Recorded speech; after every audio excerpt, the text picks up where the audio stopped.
मेरा भाई हमेशा घर पे लड़ता रहता था कि मेरी शादी कर दो। आखिरकार भाई की शादी हो गई, लेकिन शादी की पहली रात ही मेरी भाभी मर गई। कुछ दिनों बाद हमने फिर से भाई की दूसरी शादी कराई, लेकिन आश्चर्य की बात ये थी कि जब दूसरी बीवी भी पहली ही रात मर गई। मुझे ये राज जानने के लिए भाई की तीसरी शादी करना जरूरी थी। जब भाई की तीसरी शादी हुई और शादी की पहली रात में कमरे में छुप गई, लेकिन उस वक्त मेरे होश उड़ गए जब भाई कमरे में आते ही कोई चीज़ खाकर मेरी भाभी के साथ। सुबह से ही मेरे भाई मोहन का झगड़ा आसमान छू रहा था। वो माँ से इस बात के लिए झगड़ा कर रहे थे कि उनकी शादी करा दी जाए, लेकिन सारा दिक्कत ही यही था कि माँ मोहन भाई की शादी नहीं करवाना चाहती थी। माँ को लगता था कि वो बहुत ही नाकारा है। हालांकि गांव वाले भी उसके नाकारेपन को जानते हैं कि वो कुछ नहीं करता। ऐसे में कौन अपनी बेटी मोहन भाई को देगा। लेकिन जैसे जैसे दिन बीत रहे थे, मोहन भाई का झगड़ा और बढ़ता चला गया। तंग आकर माँ ने मोहन भाई की शादी की बात गांव में की, लेकिन सभी लोगों ने मना कर दिया। मोहन भाई का गुस्सा और भी बढ़ता चला जा रहा था। उन्हें लग रहा था कि माँ जानबूझकर उनकी शादी नहीं करवा रही है। एक दिन गांव की मौसी ने अपनी बेटी शालिनी की शादी हमारे भाई मोहन से करने के लिए मान गई। मौसी सावित्री गांव की एक विधवा गरीब औरत थी। उसका कोई सहारा नहीं था। जब उन्हें मालूम चला कि माँ बिना दहेज के अपने बेटी की शादी करेगी, उन्होंने खुशी खुशी अपनी बेटी का रिश्ता हमारे भाई मोहन से तय कर दिया। शालिनी एक कम उम्र और खूबसूरत औरत थी। मैंने तो कभी सोचा नहीं था कि मेरे भाई को इतनी प्यारी दुल्हन मिल जाएगी। शालिनी गजब की दिखती थी। कुछ दिन बाद वो दुल्हन बनकर हमारे घर पर चली आई थी। हर कोई मोहन भाई की किस्मत की तारीफ कर रहा था कि उनके जैसे आदमी को इतनी अच्छी औरत कैसे मिल गई। लेकिन किस्मत ने एक अलग ही खेल खेला और शादी की सुबह ही घर में कोहराम मच गया। जब मोहन भाई ने बताया कि शालिनी इस दुनिया से चल बसी, यह सुनकर हम कांप से गए थे। रात को ही एक जीती जागती हंसती मुस्कुराती दुल्हन को घर लेकर आए थे और वह अब इस दुनिया में नहीं है। ये कैसे हो सकता है। मोहन भाई तो खुद बिलक बिलक कर रो रहे थे। गांव में जैसे ही खबर फैली तो सभी मोहन भाई को बुरा भला कहने लगे। किसी को भी यकीन न आया कि एक जवान लड़की अपनी शादी के पहले ही रात ही मर गई। गांव वाले तो पहले ही मोहन भाई को अच्छा नहीं समझते थे। शालिनी की मौत ने भाई के किरदार को गांव वालों के सामने और भी बेकार कर दिया था। घर में चारों तरफ मातम मनाया जा रहा था। शालिनी की माँ को तो बिल्कुल होश ही नहीं था। शालिनी दुल्हन की साड़ी में बहुत ही मासूम लग रही थी, लेकिन उसके शरीर में जान बिल्कुल नहीं थी। किसी को समझ में नहीं आ रहा था कि उसके साथ क्या हो गया था। कमरे में तो सिर्फ वो और मोहन भाई थे। जो भी सच था वो सिर्फ मोहन भाई को ही मालूम था, लेकिन वो बिल्कुल चुप थे। मेरे बड़े भाई मुकुल उठ खड़े हुए और कहने लगे कि मैंने तो पहले ही कहा था कि इस नालायक लड़के की शादी ना करवाए, लेकिन आपको बेटे की मोहब्बत के आगे कुछ न दिखाई दिया। अब आप ही देखिए किस तरह उसने खूबसूरत जवान लड़की को मौत के घाट उतार दिया। मुकुल की बात सुनकर माँ कांप गई और उनके मुंह पर हाथ रख दिया। माँ रोते हुए कहने लगी, तू बड़ा भाई है, अगर तू भाई होकर अपने ही भाई के खिलाफ ऐसी बातें करेगा तो गांव वाले क्या सोचेंगे। हर कोई मेरे बेटे को इस मौत का जिम्मेदार समझ रहा है। कहीं ऐसा ना हो कि कोई गांव वाला थाने में रिपोर्ट करा दे। सच क्या है ये तो सिर्फ मोहन जानता है या फिर भगवान जानते हैं। मैं अपने जवान बेटे को सलाखों के पीछे नहीं देख सकती। माँ की बात पर मुकुल भाई चुप हो गए, लेकिन उनकी ये बात मेरे दिलो दिमाग में बैठ गई थी। वो कुछ गलत तो नहीं कर रहे थे। कुछ तो ऐसा था जो किसी को भी मालूम नहीं था। मोहन भाई ने तो शालिनी के मौत के बाद खुद को कमरे में बंद कर दिया था। वो तो पहले ही कहने लगे कि मुझे तो कुछ नहीं मालूम है कि शालिनी कैसे मुझे छोड़कर चली गई। मोहन भाई बहुत ही दुखी लग रहे थे। कुछ महीनों बाद वक्त ने इस घाव को भर दिया और मोहन भाई फिर से ठीक हो गए। उन्होंने दोबारा खेतों में जाकर काम करना शुरू कर दिया। अच्छी बात यह थी कि अब वो किसी की भी गलत आदत में नहीं थे।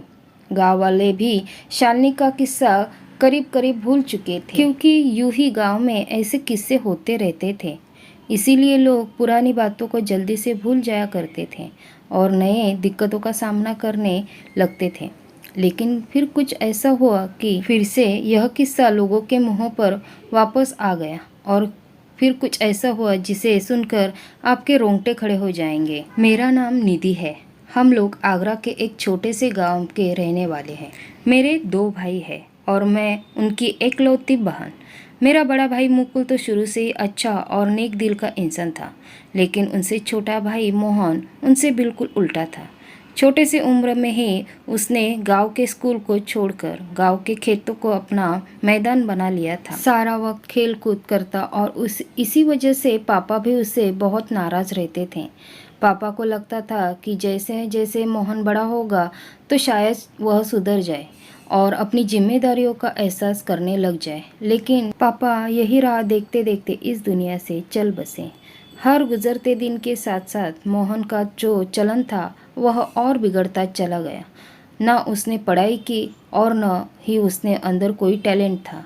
हमारे पापा हमारे लिए जायदाद से बहुत कुछ छोड़कर गए थे, लेकिन मोहन भाई को उसकी फिक्र ही नहीं थी। मुकुल भाई सारे ज़मीनों का देखभाल करते और फसलों का ख्याल रखते थे। माँ भी मोहन भाई को समझा समझा कर थक गई थी और आखिर में उन्हें उनके हाल पर छोड़ दिया था। मोहन भाई किसी तरह के नशे की आदत में पड़ गए थे और वो रातों में ही घर आते थे। लेकिन फिर जिंदगी में कुछ बदला और फिर माँ ने मुकुल भाई की शादी एक खूबसूरत लड़की से करा दी। उस रात मोहन भाई ने बहुत ही हंगामा किया और कहने लगे, माँ तुम्हें हमेशा मुकुल भाई का ही ख्याल रहा। तुमने कभी मेरे बारे में सोचा ही नहीं। क्या होता अगर तुमने हम दोनों भाइयों की शादी एक साथ करवा देते तो एक ही घर में 2 दुल्हनें आती। यह सुनकर माँ को गुस्सा आया और माँ कहने लगी, तू आज तक अपने पैरों पर खड़ा नहीं हो सका तो कौन तुम्हें अपनी बेटी देगा। गांव की नज़र में तो तूने हमारी इज्जत मिट्टी में मिला दी है। सारा गांव कहता है कि मोहन को देखो, सारा दिन आवारा गांव में घूमता रहता है, नशेड़ी है, नशा करता है। माँ गुस्से में बोलती चली गई और माँ की बातों ने मोहन भाई के गुस्से को और बढ़ा दिया। मोहन भाई ने सारा घर तहस नहस कर दिया। जो चीज़ें उनके हाथ में आई वो तोड़ते चले गए। वो शुरू से ही ऐसे ही दिमाग के थे। इसीलिए माँ अपने कमरे में चली गई और मैं भी अपने कमरे में चली गई। लेकिन आधी रात को एक गजब बात हुई। जब मैं पानी पीने के लिए कमरे से बाहर निकली तो ये देखकर हैरान रह गई कि मोहन भाई मुकुल भाई के कमरे के बाहर खड़े थे और उनके कमरे में झांकने की कोशिश कर रहे थे। ये देखकर मुझे दुख हुआ। मैं ये जानती थी कि ऐसा करना कितना घटिया काम है और इस बारे में मुकुल भाई को अगर पता चला तो हमारे घर में बहुत बड़ा हंगामा और झगड़ा हो सकता था। मैंने मोहन भाई का हाथ पकड़कर खींचा और खींचते हुए अपने कमरे में ले गई। मोहन गुस्से से कहने लगे, तुम लोग तो मेरी शादी करवाओगे ही नहीं। मैं अपने जज्बात का क्या करूं? मेरा भी मन है, मेरा भी दिल चाहता है कि मेरा भी कोई जीवन साथी हो और वो दुल्हन बनकर इस घर में आए, लेकिन माँ को मेरी परवाह ही नहीं। मैंने मोहन भाई को प्यार से समझाने की कोशिश की कि कोई भी बाप अपनी बेटी को ऐसे ही किसी के साथ नहीं भेज देता। आप जब तक काबिल नहीं बन जाते आपकी शादी कैसे होगी। न गांव वाले आपको अच्छा समझते हैं और ना ही माँ किसी के घर पर आपके लिए रिश्ता मांगने जा सकती है। मेरी बात सुनकर मोहन भाई ने कुछ देर तक मुझे घूरकर देखा और कहने लगे, अगर मैं अच्छा बन जाऊँ तो क्या मेरी शादी हो जाएगी। उस वक्त मेरा जवान भाई मुझे एक मासूम बच्चा लगा जो अपनी जिद पूरी करवाने के लिए किसी भी हद तक जाने के लिए तैयार था। मैंने मोहन भाई से कहा कि मैं वादा करती हूँ, मैं खुद आपके लिए लड़की ढूंढ कर लाऊंगी, लेकिन पहले आप खुद को बदल कर तो दिखाइए। मेरी बात सुनकर मोहन भाई अपने कमरे में चले गए थे और मुझे एहसास हो गया था कि अब वो किसी ऐसी वैसी हरकत नहीं करेंगे। गांव में तो ऐसे ही इज्जत के नाम पर तुरंत ही गला काट दिया जाता है। और मोहन भाई तो अपने ही भाई के कमरे में झांक रहे थे, लेकिन अगली सुबह मैं हैरान रह गई जब मोहन भाई ने मुकुल भाई से खेतों में जाकर काम करने के लिए कहा। मोहन भाई कहने लगे, भैया आपकी नई नई शादी हो गई है, आप अपनी पत्नी को देखिए, खेतों में मैं देख लूँगा। मुकुल भाई जोर जोर से हंस पड़े। उन्हें लगा कि शायद मोहन नशे में है, इसीलिए ऐसी बातें कर रहा है। लेकिन कुछ ही देर में माँ और मुकुल भाई को अंदाज़ा हो गया कि मोहन भाई ना ही नशे में थे और न ही मजाक कर रहे थे। उन पर तो मेरी बातों का असर हो गया था। उन्होंने कहा, मोहन, मैं तुम पर भरोसा नहीं कर सकता, इसीलिए मैं तुझे अकेले में कोई जिम्मेदारी नहीं दे सकता। अगर चलना है तो तुम मेरे साथ चल। मोहन भाई तुरंत मान गए और अगले ही दिन से मुकुल भाई के साथ खेतों में जाना शुरू कर दिया। कुछ दिन ही गुजरे थे कि मोहन भाई बड़ी लगन के साथ खेतों में काम कर रहे थे, और कुछ दिन ही गुजरे थे कि मोहन भाई ने दोबारा अपनी शादी के लिए माँ से कहने लगे, माँ, अब तो मैं लगन से खेतों में भी काम करता हूँ, अब मेरी भी शादी करवा दी जाए। माँ ने पहले मना कर दिया, लेकिन फिर माँ को एहसास हुआ कि हाँ, वाकई में मोहन के अंदर बहुत से बदलाव आए हैं, और गांव वालों ने भी इस बात को एहसास किया। जो भी माँ से मिलने जुलने के लिए आता था वो भी कहता था कि अब आपका बेटा सुधरने लगा है। इसीलिए घर में रोज़ के झगड़े से तंग आकर माँ ने मोहन भाई के लिए लड़की देखने शुरू कर दी। लेकिन पता नहीं किस्मत में ऐसा क्या लिखा था कि शादी की पहली रात ही उनकी पत्नी दुनिया से चली गई, और गांव में एक बार फिर से मोहन भाई को लेकर उनके बारे में बातें होने लगी। मोहन भाई के लिए ये गम बहुत बड़ा था, लेकिन वक्त ने जब ये घाव भर दिया और वो दोबारा से काम पर लगे, तो एक बार फिर उन्होंने अपनी शादी के लिए माँ से कहा। माँ ने मोहन भाई के आगे हाथ जोड़े और उनसे कहा कि अब वो दोबारा किसी की बेटी को अपने घर की बहू बनाकर नहीं ला सकती। ये सुनकर मोहन भाई पहले की तरह ही फिर से झगड़ने लगे। उन्होंने कहा कि ना ही वो शालिनी के मौत की जिम्मेदार है और न ही उन्हें मालूम है कि शालिनी को क्या हुआ था। वह माँ पर दबाव डाल रहे थे कि माँ ने अगर उनकी शादी न करवाई तो वो गलत कदम उठा लेंगे। माँ अपने बेटे के आगे मजबूर हो गई। मुकुल भाई की पत्नी जूही भी घर में ही रहती थी, और मोहन भाई अजीब सी नज़रों से उनकी पत्नी को देखा करते थे। माँ को लगने लगा था कि मोहन की दोबारा से घर न बसाया गया तो वो कोई गलत काम कर देगा। वो जवान लड़का था, उनके अंदर जज्बात भरे पड़े थे, और माँ को डर था कि कहीं वो अपने जज्बात को किसी गलत तरीके से प्रयोग ना करें। इसीलिए माँ गांव वालों के सामने एक बार फिर से मोहन भाई की शादी की बात रख दी थी। शालिनी का जिक्र एक बार फिर से गांव वालों के मुंह पर आ गया था। सभी कहने लगे कि पहले ही मोहन अपनी बीवी को मार चुका है, अब उसे दोबारा कौन अपनी बेटी देगा। माँ ने एक एक से मिन्नतें की कि मोहन बहुत बदल गया है, अब वो पहले की तरह नहीं रहा है और न ही नशा करता है। और फिर माँ की ये मन्नतें रंग लाई, और फिर गांव के रवि ने अपनी बेटी का रेखा का रिश्ता ये सोच मोहन भाई से करा दिया कि मोहन भाई के पास दौलत की कोई कमी नहीं है, घर, पैसा, जमीन सब कुछ मौजूद है, उनकी बेटी ऐश की ज़िंदगी गुजारेगी। लेकिन उन्हें क्या मालूम था कि उनकी बेटी को ऐश एक दिन भी प्राप्त नहीं होगा।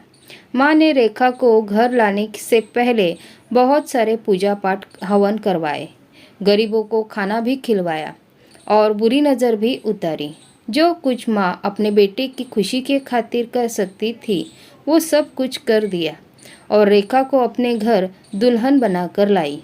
इससे पहले भी मोहन भाई अपने कमरे में जाते, माँ ने उन्हें अपने पास बुलाया और प्यार से समझाया कि रेखा तुम्हारी बीवी है, उसके साथ अच्छे से पेश आना और कोई ऐसी हरकत ना करना कि जिसकी वजह से एक बार फिर से हमारे ऊपर कलंक लगे। माँ की बात सुनकर मोहन भाई मुस्कुराए और कहने लगे, माँ, तुम तो ऐसे बात कर रही हो कि मैं जाते ही रेखा पर जुल्म करने लगूंगा। तुम फिक्र ना करो, तुम्हारी बहू को कुछ नहीं होगा। शालिनी भी की शायद उतनी ही जिंदगी थी। मोहन भाई अपने कमरे में चले गए। माँ बहुत डरी हुई थी। जूही भाभी भी बार बार यही कह रही थी कि माँ ने मोहन की दूसरी शादी करवा कर बहुत गलती की है। मोहन इस लायक ही नहीं है कि उसकी ज़िंदगी में कोई लड़की को लाया जाए। और जूही भाभी की बात सुबह सुबह ही सच साबित हो गई थी। जब मोहन भाई रोते हुए कमरे से निकले थे और उन्होंने कहा कि रेखा हमेशा के लिए हमें छोड़कर जा चुकी है, ये खबर सुनकर हम सबके होश उड़ गए। माँ गिरकर बेहोश हो गई थी और मुझे भी समझ नहीं आ रहा था कि मेरा भाई ये क्या कर रहा है। मोहन भाई का रो रो कर बुरा हाल था।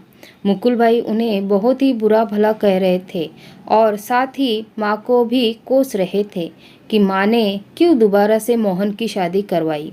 मौसी सावित्री तो गरीब औरत थी, बेटी की मौत पर चुप हो गई, खामोश हो गई, लेकिन रवि तो जवान बेटी का मौत का हंगामा मचा देगा। फिर वही हुआ जिसका डर था। गांव में बात छिपती की ही कहा थी। कुछ ही समय लगा था और सारा गांव हमारे घर के बाहर जमघट लगा लिया था। जिससे सुना कि रेखा मर गई है, उसने मोहन भाई को सैकड़ों गालियां दी। सभी कह रहे थे कि पता नहीं मोहन नशे में ऐसा क्या करता है कि पत्नी रात को ही मर जाती है। रवि ने भी मोहन की कॉलर पकड़ ली और खूब मारा, लेकिन मोहन के जबान पर सिर्फ एक ही बात थी कि उसने कोई पाप नहीं किया है और ना ही किसी को मारा है। उसे तो खुद ये मालूम नहीं कि रेखा कैसे मर गई और उसे खुद भी बहुत दुख था। रवि ने धमकी भी दी कि वो मोहन के खिलाफ पुलिस में रिपोर्ट दर्ज करवाएंगे और उसे जेल की सलाखों के पीछे डलवा देगा।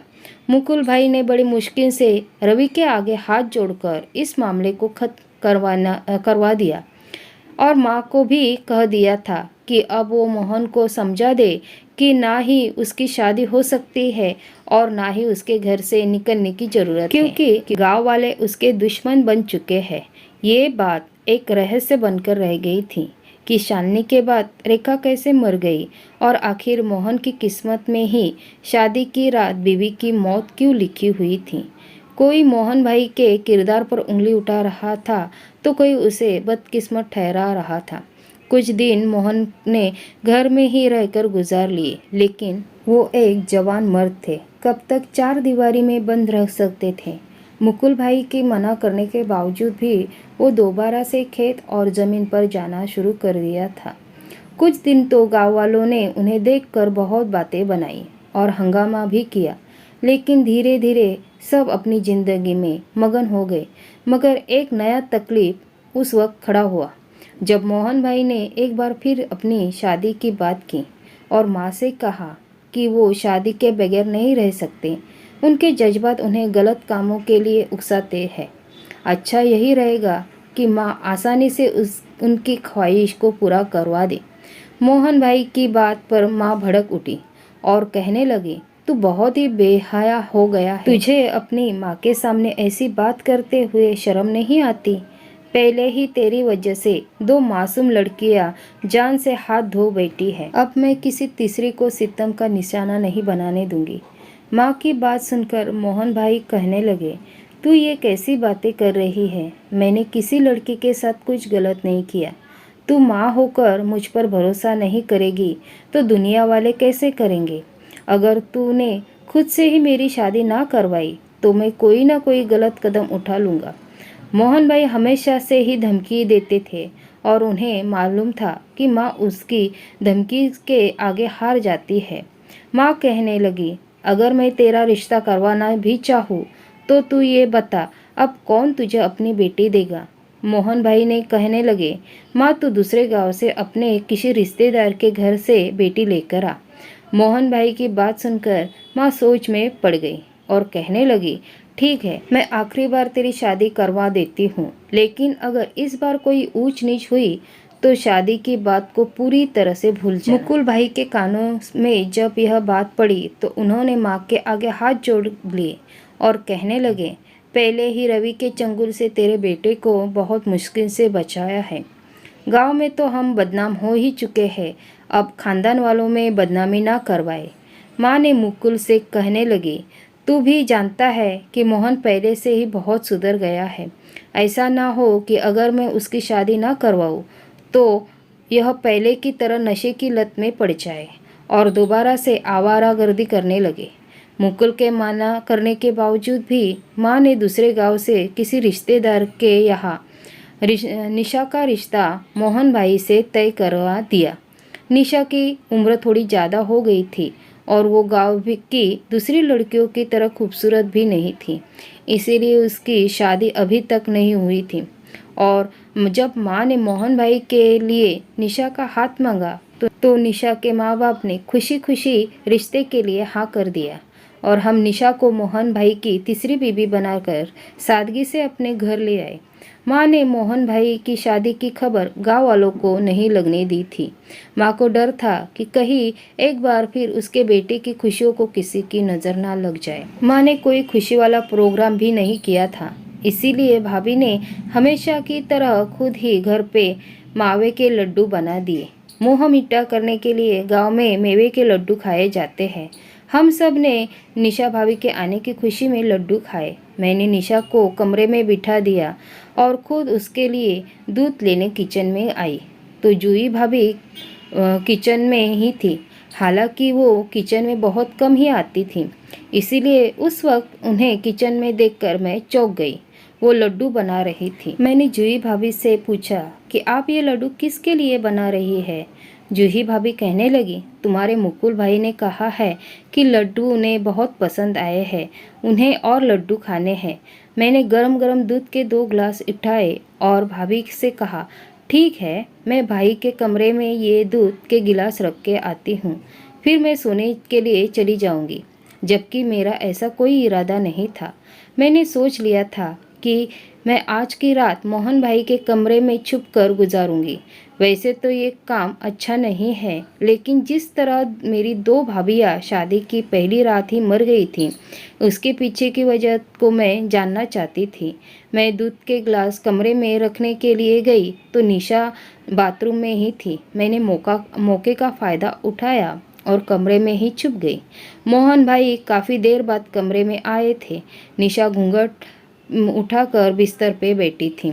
मोहन भाई ने कमरे में आकर दूध का गिलास उठाया और अपनी जेब में से एक लड्डू निकालकर उसे दूध के साथ खा लिया और भाभी की तरफ बढ़े। मैं हैरत से उन्हें देख रही थी। वो तो पहले ही लड्डू खा चुके थे, अब दोबारा इस तरह लड्डू क्यों खा रहे थे। अचानक ही मेरे दिमाग में आया कि भाभी दोबारा से लड्डू बना रही थी और पहले वाले लड्डू ख़त्म हो चुके थे। शायद उन्होंने ही मोहन भाई को ये लड्डू दिया था। लेकिन जहाँ तक मुझे मालूम था, न ही जूही भाभी मोहन भाई से बात करती थी और ना ही उन्हें पसंद करती थी। फिर उन्होंने ये लड्डू दोबारा से मोहन भाई को क्यों दिया था। कुछ तो ऐसा था जो ठीक नहीं था और मेरे दिमाग में खतरे की घंटी बज रही थी। लड्डू खाने के बाद मोहन भाई भाभी के करीब आ गए और अपनी जेब से एक और लड्डू निकालकर जैसे ही उन्होंने निशा भाभी की तरफ बढ़ाया तो मुझे कुछ गलत होने का एहसास हुआ। मैंने फ़ौरन ही अलमारी से निकलकर और मैंने मेरे भाई का हाथ पकड़ लिया। भाई मुझे अपने कमरे में छुपा हुआ देखकर गुस्सा हो गया और बुरा भला कहने लगा। मैंने भाई को शांत करवाया और उन्हें बताया कि मैं कमरे में क्यों और किस मकसद के लिए छुपी थी और मुझे लगता है कि ये लड्डू ठीक नहीं है। मोहन भाई कहने लगे, ये लड्डू मुझे मुकुल भाई ने दिए हैं। मुझे तुम्हें यह बात बतानी तो नहीं चाहिए, लेकिन भाई ने कहा है कि ये लड्डू खाने के बाद ताकत आती है और शादी की रात इस तरह की चीज़ें खाना अच्छी बात होती है। मोहन भाई की बात सुनकर मैं सोच में पड़ गई। वो मुकुल भाई जो मोहन भाई की शादी के इतने खिलाफ थे, वो उन्हें शादी की रात खाने के लिए लड्डू क्यों देने चाहते थे, और वो भी अपनी कामचोर बीवी से बनवा कर। जूही भाभी को तो किचन में जाने से ही जान निकलती थी। मैंने मोहन भाई से कहा कि आज की रात भाभी को ये लड्डू न खिलाए। मैं मोहन भाई से बात कर रही थी कि अचानक से ही उन्हें नींद आने लगी और वो बेहोश से हो गए। यह देखकर मैं और निशा भाभी दोनों ही हैरत में पड़ गए। मैं खामोशी से अपनी माँ को बुलाकर लाई। मैंने उन्हें सारी बात बता दी। माँ कहने लगी, जाकर मुकुल को बुलाकर ला। मैं उन्हें बुलाने के लिए कमरे के पास पहुंची तो अंदर से आती आवाज़ ने मुझे हिला कर रख दिया। मुकुल भाई जूही भाभी से कह रहे थे, बस निशा का काम तमाम होने दो, फिर मैं देखूंगा कि मोहन की चौथी शादी कैसे होती है। मैं उसे अच्छी तरह जानता हूँ, वो शादी के बगैर नहीं रह सकता और जब उसकी शादी नहीं होगी तो वो यकीनन उल्टा सीधा कदम उठाएगा और फिर हमेशा के लिए माँ उसे इस घर से निकाल देगी और गांव वाले भी उसे पत्थर मारेंगे। सांप भी मर जाएगा और लाठी भी नहीं टूटेगी। किसी को मालूम भी नहीं होगा कि ये सब मैंने किया है। मोहन और निधि मेरे सौतेली बहन भाई है, लेकिन पापा ने मरते मरते जायदाद में से उन दोनों को भी हिस्सा देकर मेरे साथ बहुत गलत किया है। निधि का हिस्सा तो मैं कभी उसे दूंगा ही नहीं, लेकिन अगर मोहन की शादी हो गई और उसके बच्चे हो गए तो उसे मुझे हिस्सा देना पड़ेगा। इसीलिए मैं कभी उसका घर बसाना ही नहीं दूंगा और दोबारा नशे की लत लगवा दूंगा, जैसे मैंने पहले उसे लगवाया था। मुकुल भाई और जूही भाभी बहुत कुछ कह रहे थे, लेकिन मेरे होश उड़ गए थे। मैंने जाकर सारी बात माँ को बता दी, जिसे सुनकर माँ के आंसू बहने लगे। मुकुल भाई पापा की पहली बीवी के बेटे थे और उनके मरने के बाद पापा ने माँ से दूसरी शादी की थी। फिर मैं और मोहन भाई पैदा हुए थे, लेकिन माँ ने कभी बच्चों में कोई फर्क ना होने दिया। पता नहीं मुकुल भाई के दिल में ये जहर कैसे भर गया था। दौलत के लालच में वो इस हद तक आगे बढ़ गए थे कि उन्होंने 2 मासूम लड़कियों की जान ले ली थी। एक लड्डू में वो बेहोशी की दवा मिलाते और दूसरे लड्डू में जहर। मोहन भाई बेहोश हो जाते और उन्हें सुबह ही होश आता, जबकि उनकी बीवियाँ जहर की वजह से मर जाती। अगर मुकुल भाई सीधे मोहन भाई को कोई नुकसान पहुंचाते तो शायद वो भी शक के घेरे में आ जाते।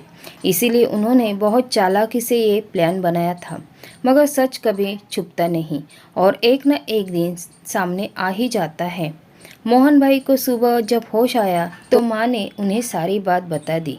माँ ने खुद ही मुकुल भाई के खिलाफ रिपोर्ट लिखवाया और गांव वालों को बुलाकर भी सारी हकीकत बता दी, क्योंकि मुकुल भाई ने 2 मासूम लड़कियों का कत्ल किया था, जो एक बहुत बड़ा जुर्म था। कभी कभी दौलत और जायदाद की भूख इंसान से वो सब करवा देती है जो इंसानियत के खिलाफ है।